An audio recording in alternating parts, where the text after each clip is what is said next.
Welcome to Dateline Schools, a presentation of the St. Clair County Regional Educational Service Agency with your host, Terry Harrington.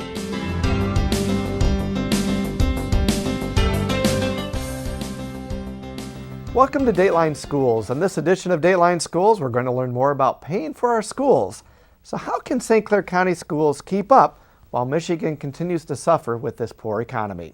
Well, joining me on Dateline Schools are two of the people who have a big say in how our local schools are able to meet their current budget crisis. My guests representing most of the residents of St. Clair County in Lansing are Representatives Judd Gilbert and State Representative Paul Muxlow. But before we begin our conversation, let's tune in to this education update. Thanks, Terry. The St. Clair County Technical Education Center had another great showing at the National Skills USA competition this summer. David Calamita, a Marine City High School graduate, won a gold medal in precision machining technologies. A silver medal was awarded to Kevin Barbieri, an Algonac High School grad who competed in computer maintenance technology. Tom Morrissey and Joe Hall, both KPAC graduates, won a bronze medal as a team in mechatronics. The contest was held last month in Kansas City, Missouri. The Skills USA competition is an annual event designed to gauge students' mastery of a variety of career-oriented skills. Photos and additional details on Tech's showing at the contest can be found on Tech's Facebook page. Runners will get a unique opportunity to race through the Pine River Nature Center's trails when it holds its first annual Joseph Kamey Memorial 5K Trail Run. The run is Sunday, August 28th, with starting times of 2 and 2:15 p.m. for runners and 2:30 for walkers. Runners who register before August 8th will receive a free t-shirt. All proceeds will go to the Nature Center. The Pine River Nature Center is adjacent to the Goodles County Park in Wales Township. It is owned and operated by the St. Clair County RESA. More information about the run and other summer happenings are available by going to the RESA website. Educators around the county are already preparing for the new school year. A number of them will gather in August for the 4th annual 21st Century Learner Symposium. The symposium features several national experts discussing the impact of technology on the classroom and today's students. In addition to several workshop sessions, the symposium will feature presentations from local students who will demonstrate how they use 21st century technology to assist their learning. For more information on other professional development offerings, go to the workshop calendar on the RESA website. The Virtual Learning Academy, or VLA, is now located in a new building. Last month, the school moved to the former Academic Transitional Academy at 1520 Michigan Road in Port Huron. It will now have more room to serve students as they earn their high school diplomas online. Students ages 16 to 19 who are not currently enrolled in a public school are eligible to attend the VLA. The Virtual Learning Academy is a public school academy chartered by the St. Clair County RESA. And finally, although summer has just started, it's not too early to plan for the fall. Mark Tuesday, September 6th on your calendar. It's the first day of school for the 2011-2012 school year in St. Clair County. That's all for this edition of Education Update. I'm Yvette Pichet. Terry Harrington and Dateline Schools will return in a moment. Welcome to St. Clair County, a great place to live, work, and visit. Our firefighters, law enforcement officers, and paramedics are highly trained and pride themselves in responding to assist you in a matter of minutes. However, in a large-scale event, emergency responders may not be able to assist everyone in the first few minutes, hours, or even days. Would you be ready if your power was out for several days? A storm confined you to your home for an extended period of time if authorities requested you evacuate immediately. The Be Ready for 72 Hours program allows you to take charge before an emergency to assure your family and neighbors remain safe. Simple steps like having a plan and emergency supply kit can make the difference between being in harm's way or being safe and secure. Don't wait until it's too late to prepare. Be ready now, St. Clair County.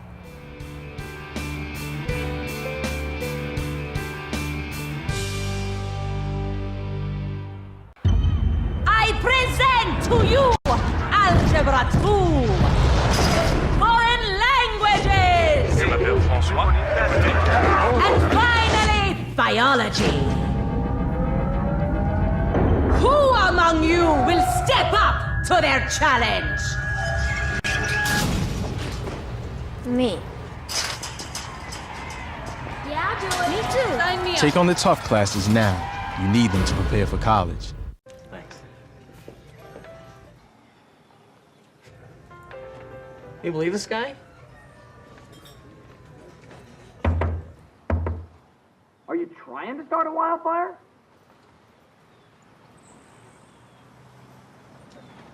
Sorry. Pass the honey? 9 out of 10 wildfires are caused by humans. Only you can prevent wildfires. Welcome back to Dateline Schools. On this edition of the program, we're focusing on the all-important issue of school funding. And joining us today are two of the St. Clair County legislators who have a big impact on school funding and education in general. We're joined by State Representatives Paul Muxlow and Judd Gilbert. And Representative Gilbert, let's start with you. What's the bottom line for schools now that the 2011 state budget's finally been approved by the governor? Well, I think the foundation allowance has been cut. I think last year it was up around $7,200. This year it's going to be roughly around $6,900. That's a $300 cut. Some people would argue there was another $170 cut, but that was stimulus money from the federal government, which in last year's budget we made very clear that that was one-time funding. There was not any guarantee that that would be replaced. Of that roughly $300 cut, there is a proposal or a measure to have $100 go towards retirement, which is becoming an ever-increasing problem for the local schools. And also there is what's called best practices. If 4 out of 5 of those are met, there would be another additional $100 to schools. So a lot depends on what the school districts actually are going to do and the policy and budgets that they set forth in, right? That's true, yeah. And let me see if I can remember those 5 measures. The first is they must hold their own health policy. They must, have it themselves and it not be by another group. The other is some kind of health sharing, 90-10. That there's some kind of non-instructional services would be bid out. Some kind of work towards consolidation, and then have a mechanism to show the public and how they're working on these various issues, and to let them know to communicate with the public. Are you expecting many of the districts around the state, and particularly here in St. Clair County, able to meet that criteria? Well, from what I've heard, is some of them are may going to have trouble reaching that particular criteria. In particular, with Mesa, and I think that's trying to be worked out and resolved as far as owning the health policy. The 90-10 split, that's kind of going to be difficult to do unless you're in negotiations. That's a problem too. So without those being reopened, those two could be very, very difficult. But we're already seeing some of the consolidation type of services, like RISA just recently bid out busing. For example, Port Huron School District in July is considering a proposal for busing. Yep. That type of thing. So that's what you're really looking for, right? That would certainly be one of the measures for Port Huron School District to say that we're working on that consolidation. Sure. Representative Muxlow, I mean, nothing like coming in at a pretty tough time here. Yeah. Had to be kind of tough for you to consider some of these things when you were voting on the budget, wasn't it? Yes, there's been a lot of tough decisions in Lansing. We've accomplished a lot of things in 4 or 5 months. And I think the governor the other day, I was with him, and he was just signing his 54th bill. And there's probably another 15, 20 pieces of legislation on his desk. And so it's been a very busy time for me, and some tough decisions made by the legislature. Yeah, what are some for you coming in as new? Judd's been in Lansing for, how many years have you been there now, Judd? This is my 13th year. Okay, so he's been there for a while. Yes. You're new, although it's not new for your family, of course. Right. But what do you find are the key issues for us here? Well, I think it's, for me, it's been busy as you kind of orient yourself, and there's an awful lot of people that want to visit. And so the schedule's been very busy, and not only during the day, but in the evening, trying to meet with everyone. And so I try to find my way around by watching guys like Judd. And but I found it very busy, and we've accomplished a lot of things. Normally the budget's put together by October 1, and we had that pretty much finished by the 26th of May. So things have really been, traveling quickly in Lansing. So Gilbert, as you've been there, as you said, 13 years. How significant is it to have the state budget set already now, rather than September or 1st of October like it's supposed to be? Well, for local units of government and schools as well, we've back the last several years went right up to the deadline, October 1st, and several hours passed. That makes it very hard to plan for the future. And now this time, and I think this is very significant, it's been adequate. I think this is the earliest it's been. It's certainly the earliest it's been since I've been in the legislature. I think once in one of my first couple years, it was done like June 17th. But this will give a time to plan, and I think it's more important than ever, seeing that it's a tough budget for whether it's local units of government or schools. Well, we know that obviously schools for us it's an important issue because this is what we deal with every day. But it's only one of many areas in the state budget that really have come to the forefront, and with Michigan struggling economically like we are. But really, it seems to me that the real crowning point for this was the change in the business tax. Now it's about $1.7 billion, or I guess the number kind of fluctuates depending on who you talk to. But is it really fair to take from our kids to give to private business, that type of thing? I mean, it seems like that's what we're kind of doing here. Well, I think it's important to point out overall it wasn't $1.7 billion tax cut. It was, I think, to businesses somewhere in that area. But there was also some reform of the tax code that we did. I would argue that it's not fair to kids to have their parents unemployed and underemployed as well. And the hope is that this will help make the business climate better in Michigan. One of the things we did, and this was the thing that made this very difficult, this tax proposal, was the beginning to tax retirement income. And if you look at the demographics of the nation as well as Michigan, you can see that we have an aging population. We hear about it in Social Security. I mean, I think at one time there were 15 people paying in for one recipient. Now it's down to like 3 to 1. Well, the same thing happens at the state level.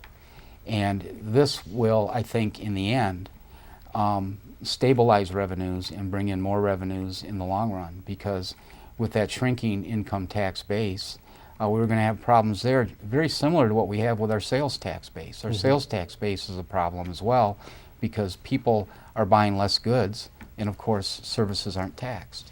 So that's, I think, a positive thing. I might add, it seems like maybe we're trading reductions to education for business, but there's been a whole revamping of the state budget. And as we go into next year, we started this year $1.8 billion in a shortfall. We're going into next year, and if we enact that budget and everything falls in place, we'll be at zero. That built-in deficit, it was there last year, $1.8 billion. And when we came to Lansing this year, it was still there. So it's an effort to attack the whole budget and try to improve it. And we're looking at a 2-year budget at the same time. And it's really a balancing act too, isn't it? Because I mean, you have so many entities. You got public safety, you got infrastructure, of course, just regular government services, education. I mean, the list goes on. And I mean, so how do you make one a priority over another? I mean, how do you do that? And that's the whole idea. It's not trying to make one a priority over the other. It's trying to piece it together so it all works. School funding is a big part of the budget, but we took that over after Proposal A 17 years ago. And so we took the largest budget in the state of Michigan and brought it to Lansing. So it is large and it is important. And if you feel a little more cut, it's probably because that's a larger part of the budget. Well, you brought up a good point with Proposal A that we voted on back in 1993. It seems like we had a lot of tweaking of what was initially voted on by the people back in 1993. Is that still an adequate way of funding our schools, or do we need to go back and tweak it some more, or maybe correct some of the tweaks? I mean, I remember that was a pretty big deal when we voted on it, and I think it's still a pretty big deal today, isn't it? When the economy's working quite well, then Proposal A has functioned quite well. whether we have to tweak it some more, I don't think there's been a major change in that since 1994, Proposal A. But there's been some differences of opinion of how we use that budget, whether it's K-12 or all of education. And so there's different thoughts in Lansing about that. But as time passes, if our economics are more difficult, we may have to make some changes in what was called Proposal A. Let me just say this about Proposal A. I think it was, very significant and a very positive thing for the state of Michigan. If you look at, and I have the perspective of being there 13 years, and if you compare how the general fund has reacted and school aid fund has reacted, the school aid fund, by and large, year after year, has done better. And for those people who think that it should be bringing in an ever-increasing amount of revenues, I defy anyone to give me a funding mechanism that's going to increase revenues with a shrinking economy and declining property values. So, I think the criticism more should go towards what's happened, within the economy here in the state of Michigan, as opposed to picking on Proposal A. Now, that also brings a good point. Our schools, basically, what do they have in their budgets? You got programs or people. Right. Where else can the districts be cutting and saving money? What can they be doing, or what can you see? Get that crystal ball out, I guess. And what could we be doing differently? Well, I think some of those ideas that, those best practices that the governor's talked about, it's very clear. I think basically the problem is health care benefits and retirement. And in some way that needs to be getting a handle on. The health care benefits, you can go to have the employees pay an ever-increasing share, which may in the long run provide them with the attitude that, well, maybe we don't need to negotiate such a generous package, more like what we see, in the private sector. The retirement is an issue that there's a proposal out at the state level, which is going to, I think, maybe change that radically. I don't know all the ins and outs of that, but that could save the system some money in the long run. But this year, I think it's at 24% of payroll. That's pretty tough. Pretty significant. And that's the actuarial tables. That's nobody or the legislature doing it. That's what we need to put in there to keep the thing solvent. To follow up on something that Judd talked about, as long as this governor is in office, he's going to talk about best practice. And our local schools have done a lot of things to become more efficient. And there's 9 school districts in my legislative district. And they've been progressively doing, things better and more efficiently, but there's still some work to be done. And I think that's part of the challenge that's been set forth. At least we're accustomed to our local area, but there's a lot more schools and various sizes and so on that I believe could implement some more of these best practices. And that'll be the group that gets rewarded in the future that does the most efficient things in the budget. And of course, one of the things we think about, we hear about Detroit all the time, especially our proximity to Detroit, and we're considered part of the Metro Detroit market. That, with what's happening in their school district, you got a school district that's almost a complete failure right now. And that really impacts all the other districts in the state, and of course affects us too, doesn't it? Well, it certainly does on the funding aspect. I think that they get something extra because they're a Class A or some designation, that they do a little bit better when it comes to foundation allowances and money. I know for the longest time they had a special just flat out $10 million appropriation to the Detroit school system. You're right, that causes, I think, many problems for the school funding overall. And it's certainly when you measure the state of Michigan and its effectiveness and the difficulties they're having down there, it doesn't reflect well on the whole state. But that's been one that no matter what we've tried to do at the state level, nothing seems to change. I don't have an idea on how to fix that. One of the other things too, we're talking a lot mostly on school financing, but the legislature is considering some other things and helping schools function maybe a little more efficiently and better. Tell us about some of those things, like the tenure and some of those things that are coming down the pike. Well, the tenure, we dealt with that yesterday some. I don't think there's a lot of money saving in what's happening, but the whole idea is to try to get better teachers in school, and most teachers are very good. And but if on occasion there's those teachers who have difficulty as teachers and leaders, and over the years it's been very difficult to remove a poor teacher from a school system, and sometimes they might be tied up in litigation situation for 3 years or 4 years. And so the whole idea is support good teachers, and we did remove last in, first out type of thing yesterday. They call it LIFO. But it's an effort to try to make the process of supporting good teachers and removing poor teachers from the school system. And so probably in litigation there'll be some money saved there, but I think it's going to support that bright young teacher that comes into the school and does a good job, and if there's layoffs, they're not the first one necessarily out the door. So that's really a major change in thinking, isn't it? Major change, yes. Now, Michigan's known as a strong union state. I mean, we've seen that in several of the industries, including education. What are teachers' unions doing to bring to the table to help solve Michigan's financial crisis and, I don't want to say failing schools, but making sure we're meeting that adequate yearly progress that the federal government requires us to do? Well, I don't know that they have a big plan in place. We're in communication with them on a regular basis. I think they're trying to protect what's there the best they can. They're representatives of the working, staff and teaching crew.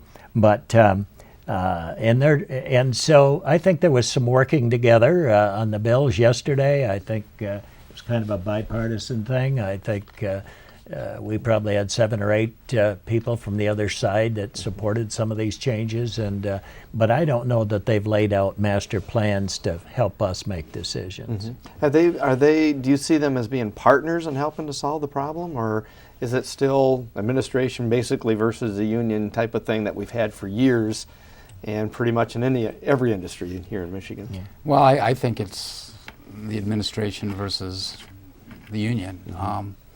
I don't see much, positive or ideas coming out that how they want to address the issues.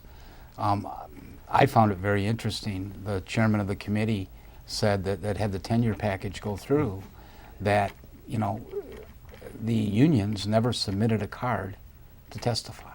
And I found that interesting, because I think here's a chance to weigh in that I think many people recognize is a problem, at least in certain circumstances with certain teachers, that they could have had some ways to deal with this other than just flat out opposing it, in total. So, I mean, I think it's unfortunately still, it's us against them, or however you want to put it. How difficult does that make your job then as a legislature to try to kind of correct the ship, or maybe not correct it, but maybe make it smooth, sail a little more smoothly than what we've been the last few years?